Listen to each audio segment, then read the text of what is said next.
Carlos, quando o filho é bonito, sempre aparece alguém para falar, fui eu que fiz. Você é tido como um dos pais do Marco Civil da internet. Cara, como que foi essa história? Como que surgiu esse filho? A sua esposa sabe dessa história?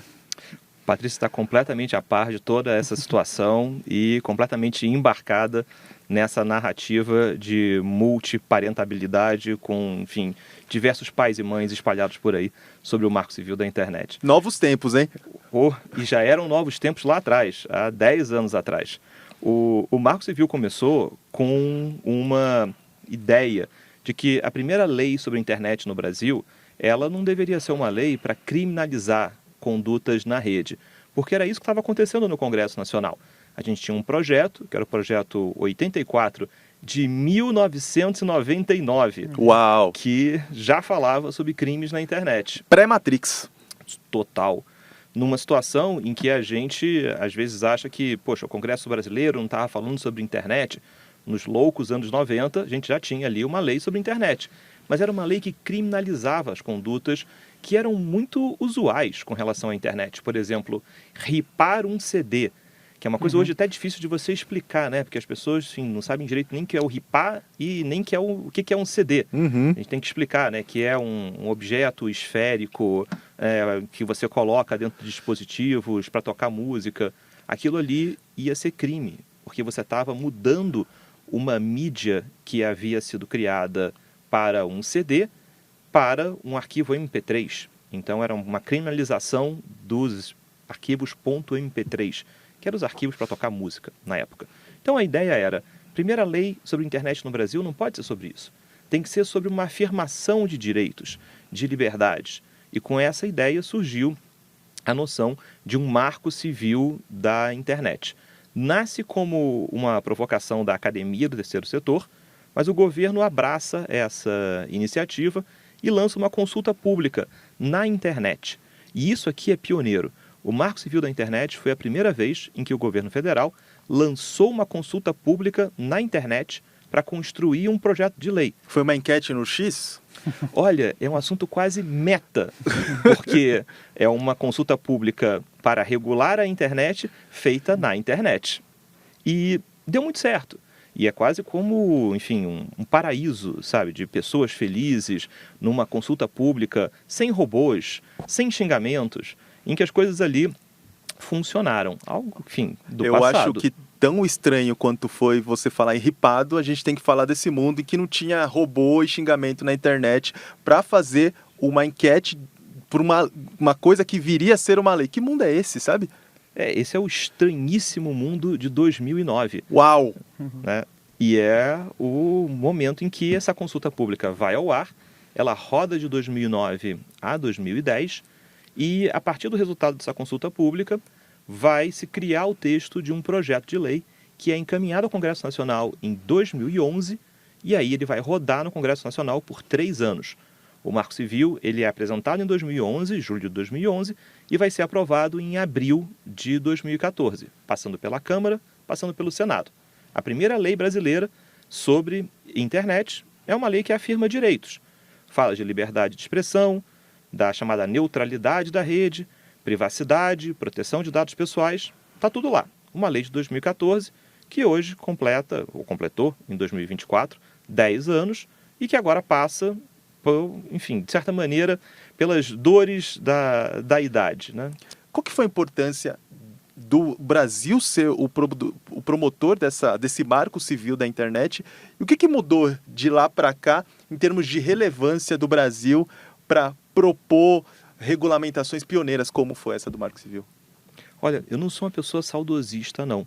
Mas esse momento foi um momento muito legal do Brasil assumir claramente uma liderança tanto na questão da governança da internet, que era o que o evento Net Mundial trazia para o Brasil ali em 2014, mas também uma questão sobre regulação da internet. E aqui é curioso, porque o Marco Civil da Internet está longe de ser a primeira lei sobre a internet pelo mundo afora. Ao contrário, você pode até argumentar que o Marco Civil veio atrasado, mas esse atraso ele foi benéfico, porque o Brasil pôde olhar para as diversas experiências internacionais sobre regulação da rede, desde os Estados Unidos nos anos 90, desde o que a Europa havia feito no comecinho dos anos 2000, e ali sacar uma lei que olhava para temas que eram temas muito de ponta e, de certa maneira, antever até um futuro. Vale lembrar, a Lei Geral de Proteção de Dados Pessoais, a LGPD, ela é uma lei de 2018. O Marco Civil da Internet traz dispositivos sobre o tema em 2014. Então, de certa maneira, ele começa a antecipar ali um futuro que estava começando a se formar. E o Marco Civil recebeu elogios e comentários muito positivos de várias pessoas que olhavam para o Brasil nesse momento. Por exemplo, o Tim Berners-Lee, né, enfim, o pai do www, disse que o Marco Civil da Internet era uma lei muito pioneira na afirmação de direitos e garantias para a internet. De lá para cá, muita coisa mudou. E acho que esses 10 anos marcam aqui pelo menos 2 pontos para a gente olhar para o tema e para o Brasil. Para o tema, a gente olha o Marco Civil da Internet e acho que é importante chamar a atenção para um ponto. Ele é um Marco Civil da internet. Ele não é um Marco Civil das redes sociais. Ele não é um Marco Civil das plataformas digitais. Essa é uma mudança que esses 10 anos acabou, de certa maneira, concretizando. Estar na internet hoje significa estar dentro de determinados aplicativos, dentro de determinadas plataformas. E isso fez com que muitos países começassem a regular isso, as plataformas. E esse segundo passo, o Brasil não fez. O Congresso Nacional falhou em chegar a um consenso sobre regulação de plataformas digitais. E isso fez com que as provisões lá do Marco Civil da Internet de 10 anos atrás merecessem uma atualização que não foi feita. O Congresso não fez, então vai sobrar para quem? Para o Supremo Tribunal Federal tratar o tema a partir de 2 ações que estão pendentes de julgamento. E aí, nesse caso, a gente está falando mais do artigo 19, certo? Exatamente. Esse é o alvo das controvérsias. Há 10 anos atrás, 11, né? O Marco Civil da Internet, ele olhou para o tema de responsabilidade civil e procurou botar uma pá de cal numa discussão que era tormentosa nos tribunais, que é uma plataforma que hospeda conteúdo de terceiro, ela pode ser responsabilizada por o que esse terceiro falou? Porque as pessoas vão falar as coisas mais loucas na internet sobre os mais diferentes temas.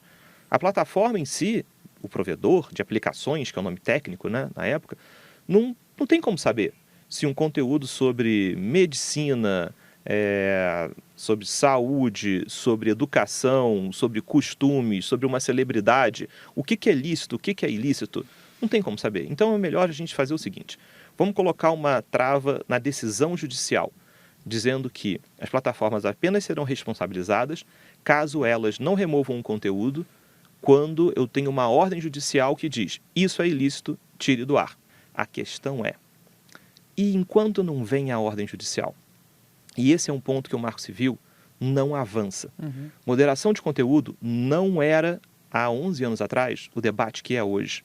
E realmente, os termos da lei, eles falharam em não avançar e dizer o que hoje para a gente parece até óbvio, que é, enquanto não vem a ordem judicial mandando a plataforma tirar alguma coisa do ar, as plataformas não só podem, como devem, cumprir as regras que elas criaram para si próprias, que são lá as regras dos termos de uso. Ou seja, as plataformas devem moderar o conteúdo de acordo com as regras que elas criaram para si próprias. A gente não é um conselho tutelar, mas a gente está falando bastante de filho aqui, estamos colocando você na parede, já que você é um dos pais dessa criança que está sapeca e correndo sem rumo aí.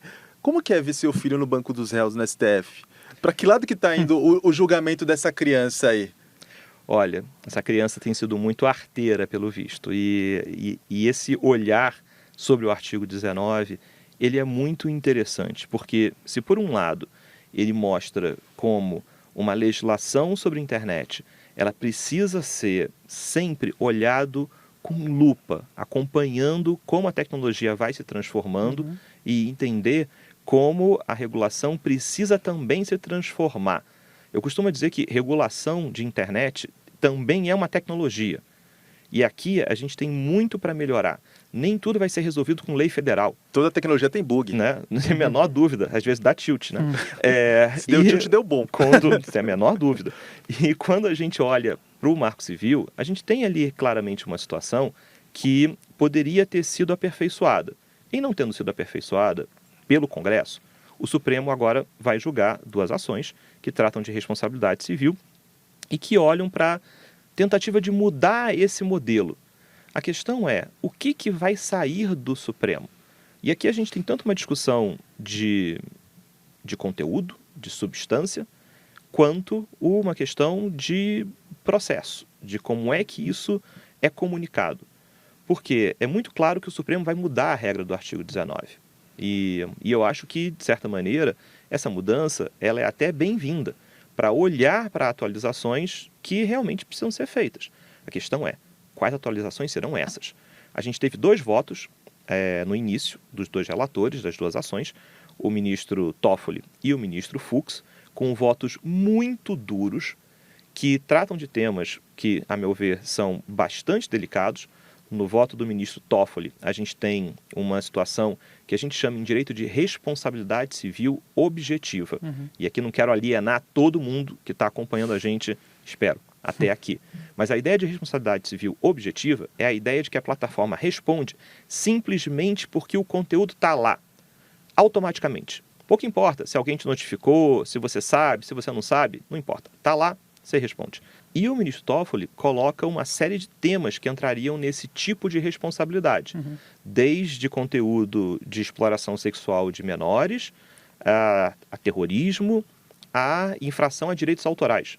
Então, assim, você vai num range de temas para lá de amplo. E, sim, francamente, a gente não tem nenhum país do mundo que crie esse tipo de responsabilidade civil objetiva para essa quantidade de conteúdos. No caso do ministro Fux, o voto dele chama atenção porque ele cria um regime de notificação e retirada. Então, você se sentiu ofendido por alguma coisa nas redes sociais, você denuncia, você notifica. A plataforma tem que tirar. Se ela não tirar, ela se torna responsabilizada. O problema é, no voto que vem do ministro Fux, isso vale também para crimes contra a honra. E aqui eu acho que isso pode ser um baita de um problema. Porque no crime contra a honra, eu tenho situações em que alguém se diz que se sentiu ofendido por aquilo que foi postado.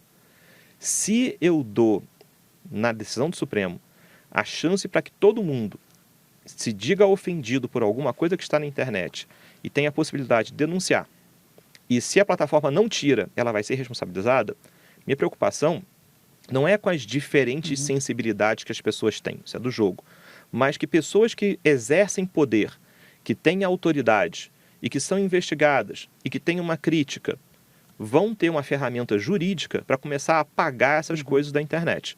E acho que aqui a gente tem uma situação delicada.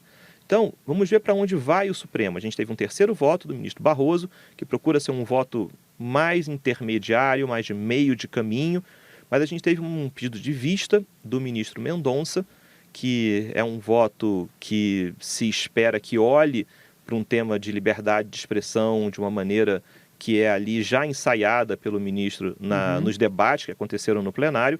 Essa bola vai ser dividida, mas é certo que o Supremo muda o jogo. Resta saber como é que vai mudar. Mas o que eu queria dizer é o seguinte, depois que todas essas horas se passarem, você tem a situação no Supremo que vai ser a formulação da tese, que é pegar todos esses votos para lá de diferentes e resumir e chegar em algo que seja de acordo para todos. Então, enfim, e isso a princípio, a gente espera, não vai ser feito pelo ChatGPT, vai ser feito ali pelo trabalho dos ministros de chegar num consenso. Esse é o ponto que todo mundo tem que prestar atenção, porque esse trabalho vai ser complexo. Cara, Fih, na sua opinião, assim, qual que seria um caminho viável, assim, pegando, acho que essa experiência internacional do que tem do mundo, de melhor, assim, qual proposta a gente poderia tentar seguir no Brasil? Me parece que é provável que o Supremo amplie as exceções ao artigo 19, caso o artigo 19 saia de pé ao final desse julgamento. Acho que existem dúvidas sinceras se isso vai acontecer. Um regime de notificação e retirada, ele claramente vai ser ampliado. Ele hoje existe apenas para situações de cenas de sexo e nudez não consentidas. É provável que esse mesmo regime comece a valer para outras coisas, e eu acho que isso vai sair do Supremo. Uma coisa que eu acho que sai do julgamento do Supremo também é um olhar sobre crimes. Os ministros estão muito focados numa ideia sobre perfil falso.